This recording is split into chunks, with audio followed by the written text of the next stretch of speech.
Hades 360 is one of those crazy, intense wind roller coasters that unfortunately doesn't get talked about enough. Maybe that's because it's located all the way up in the middle of nowhere, Wisconsin at Mount Olympus Theme Park in Wisconsin Dells. This is their signature attraction. The park is home to a total of 4 roller coasters. This one is a gravity group, and it certainly makes a bold first impression because it is that main ride that you'll see when you get to the front entrance. It looms over the parking lot. In fact, it does more than loom over the parking lot. It goes underneath the parking lot and emerges up on the other side. Where else can you find that? And that is what is so mind-boggling about this coaster, is it has one of the most crazy unique layouts ever, period. So this is giving you my full in-depth review. I'm going to discuss everything you should expect when you go to ride this ride, and of course at the end of the video I will be giving a final score. Now, one of the first things I gotta mention is that this ride has seen a very notable change. As of right now, the ride is known as Hades 360 and features an inversion. It used to be just Hades up until 2013 when they added that element, an overbank, and then timberliner trains. Prior to that, it just used to be a massive hill up on the other side of that parking lot. I did not have the fortunate opportunity of experiencing it prior to the inversion, but from what I've heard, it's a lot better with the inversion, which certainly makes sense to me. The ride has seen some reprofiling within the past couple of years. There's a couple points during the ride's layout when it used to have an issue valleying, and you could even certainly feel that towards the end of the ride when it can barely make it to the final brake run. So they've done some work over the years with that. But let's walk through this ride experience. Like every coaster at Mount Olympus, in order to get to Hades, you have to walk up a bunch of stairs because for some reason they love their elevated stations. Now with Hades, it actually makes sense. Maybe some of their other rides,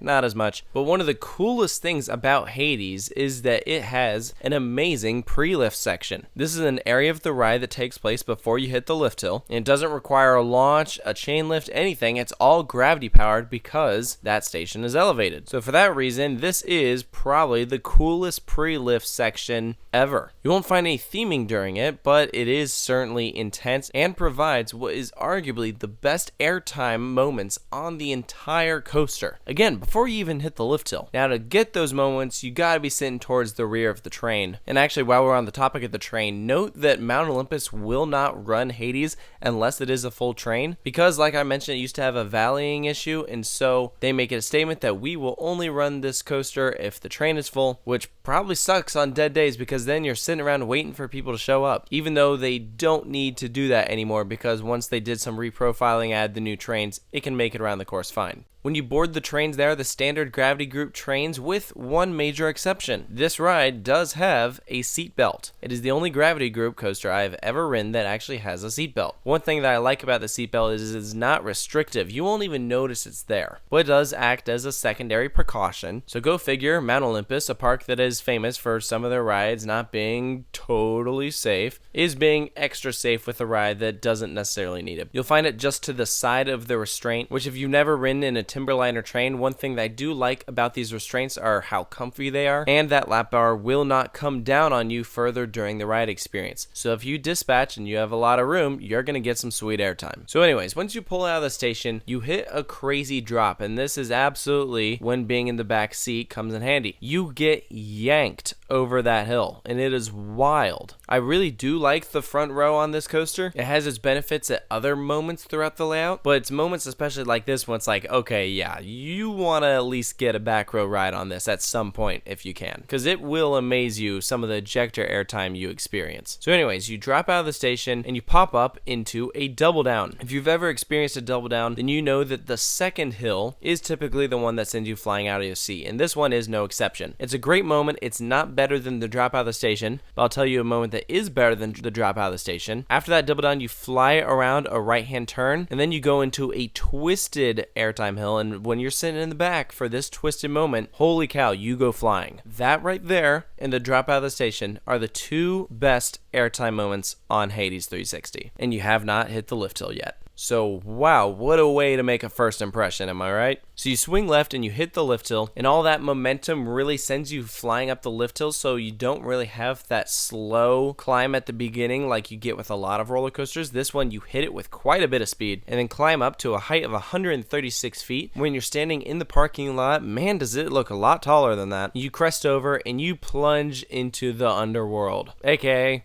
the parking lot. And one of my favorite things about this is how close you can get to this drop. You can park directly over top of this tunnel. So if you so choose, yeah, pull into that parking spot, and when you get out, you're looking straight up at all the riders heading directly towards your car. It's kind of awesome, actually. This is a fun first drop. It's got an angle of descent of 65 degrees, which is pretty good for a wooden roller coaster. You do come up out of your seat there, but nowhere near as much as some of those other crazy moments that I talked about earlier. I think the best part about the first drop is the fact that it just plunges underground, and that's where you build up all of your speed. Your max speed, of course, being 60 miles an hour. And from here, this is where you hit what is effectively Hades' signature element. It is the underground tunnels. Now, I was fortunate enough to get a lights on ride for this so that you guys can see during this point of view video what takes place in the tunnel. But normally, understand that it is absolutely pitch black in there. You have no clue what is going on. Both sides of the tunnel are made up of a series of small airtime hills. They have a limited amount of space to work with, so it's not anything crazy like Voyage where it has like a triple down completely enclosed. It's very impressive what Gravity Group managed to fit inside this small space, especially when you see here that track occupies pretty much the entire tunnel. There's no room to walk around there, so if you're the maintenance guy and you're going down in the tunnel, yeah, you're pretty much walking on track the whole time. I'd say the best moment of that tunnel is that 90-degree turn that you hit right before you pop out into the inversion, but there is a cool moment coming back that I'm going to talk about a little bit later. But first, you hit a sharp ejector moment, and then boom, corkscrew. And this inversion is sick. I really like it. You go from pitch black to now shooting up into the bright sunlight upside down. You have no idea what's going on, and it's great. But I gotta give you a heads up. If you're sitting on the right side of the train, be wary if you have your hands up. Now, Mount Olympus does say Hades is running extra aggressive today, so for your safety, keep your hands down. The only reason they say that is because of this one moment coming out of the inversion. See it right here? Yeah, that's the handrail for the catwalk. If you're sitting on the right side of the train and you have your hands up, and if you're especially a tall guy, you could definitely hit that thing. I have a friend who's rather tall, and his hand hit it. Yeah, so be careful. If you're gonna put your hands up, I mean, you can pretty much do it throughout the rest of the ride. I just put your hands down when you're coming out of that inversion. Following that, we have an overbank turn. That, of course, meaning it is a turn that goes beyond 90 degrees. This one is 110 degrees, the only one on the ride. And it's crazy that that is at the halfway point of the coaster. Hades is one of those coasters that is relentless almost until the very end. You have so much speed flying through this thing. I absolutely can't believe it. Because with many gravity groups, they put the overbank turn and the inversion right after the first drop, especially you look at something like Mindblower that does that. Here, it's halfway through the ride. That just gives you an idea of how wild this coaster is. You pop around a little right-hand curve and then drop back into the underground tunnel. And what's fun here is that they actually have some theming. You see some Roman columns on either side of you. It's pretty much the only theming during the ride, but I really like it. It's way cool to look at and just watch the train plunge back into the tunnel, because the whole concept of this ride is very strange looking. I mean, imagine you're a guest going to Mount Olympus and you have no idea what to expect. You see a first drop, plunge underground, and then you see the rest of the ride on the other side of the parking lot. You have no idea what happens underneath it. You just see a random inversion come up out of the ground. It freaked the heck out of me, that's for sure. So now that we're on the return trip, you start to curve to the right, because that whole tunnel in general is curved. It's not a straight shot to that inversion, so you are banking. And the moment that I was talking about earlier that I really like is right before you pop back out to go onto the other side, you go into a little outer bank turn, which is very rare for a wooden roller coaster, especially one that is not an RMC. So congratulations, you've made it out of the tunnel. You crest back up, and next up you have another double down. What I talked about the double down earlier in the ride applies to this one. That second down, per se, gives a better moment of airtime than the first one. But what I love about Hades from here is that they could have put in the brake run at this moment and everyone would have been totally fine with it and been like, wow, that was a great ride. But Hades still has a huge section of the ride left after this. Following the double down, you drop into a right-hand banking turn. That drop actually crests underneath the viewing deck going into the station. So when you're standing there waiting to board, you'll see Hades fly directly underneath you. You're banking to the right in this long drawn out turn. There's a sharp ejector hill, and then you bank to the left. And that's when you start to lose some speed. And probably the reason for it is because the brake run is elevated, so that whole turn is almost helixing upwards. Because prior to that turn, you feel like you're absolutely flying, and then right as it's starting to end, you feel the train losing speed, and then that's when you hit the brake run. So frankly, the fact that you lose speed at the very end doesn't really bother me. If it happened earlier in the layout, then yes, I would say it's a con. But I mean, turning into the brake run, it's no big deal. It's fine. I do think it is funny though how elevated the brake run is. I mean, if you thought the station was elevated, you stop at the brake run and then you go into like another drop